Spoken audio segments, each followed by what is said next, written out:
What is iPad? iPad is thin. iPad is beautiful. So ever since when Apple unveiled the first iPad on April 2010, a lot of tablets also came out just to get on the hype train. 2 years later, Google released the next iteration of the Nexus lineup, an affordable 7-inch tablet with a price tag of only $200. The tablet gained a lot of popularity because of the price tag alone. And a year after the first gen release, Google unveiled the next version, the Nexus 7 2013. Let's see how it holds up in 2019. Just a refresher, let's do a quick rundown on the specs. The display is a 7-inch IPS panel with a resolution of 1920 by 1200. That gives the display an effective 323 pixels per inch for your viewing pleasure.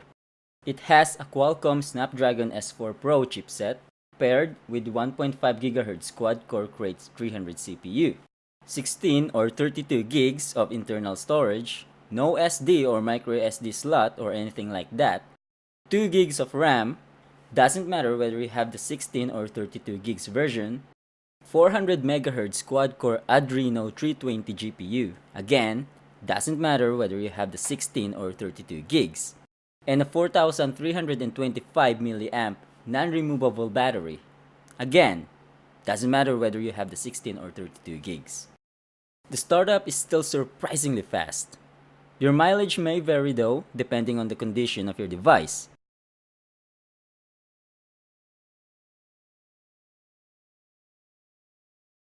The home screen is still super responsive.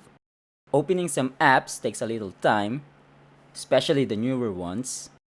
But closing and changing apps when multitasking is still fast and responsive. The app updates are super slow, especially on installation stage. Here you can actually see the degradation of the internal flash memory of the device.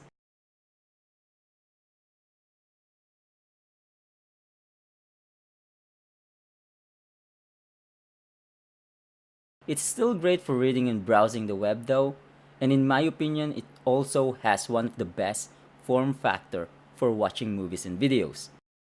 The screen is not too big and hard to hold like the bigger tablets, but it's not too small either like a phone. 4K YouTube videos will only play at 1080p max. Some 4K and H.265 videos won't play because there's no native hardware decoder for it. There are some software decoders available, but you won't get a smooth playback compared to a hardware decoding. Games are smooth with no lag, but sometimes crashes. There's no multi-window multitasking like the newer tablets, because it's still on Android Marshmallow, and haven't got an update since. But it's stock Android, so that means no bloatware. I think it's also one of the reasons why it's still super responsive, despite being outdated. The camera sucks then, still sucks now.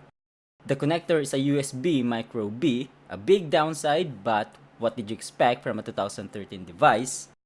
No fast charging, although older versions of NFC and wireless charging still works on compatible devices. Overall, the Nexus 7 2013 is still capable of being your daily tablet, if all you do is reading and watching videos, and if you already have one. But if you don't, I would recommend getting a newer tablet instead.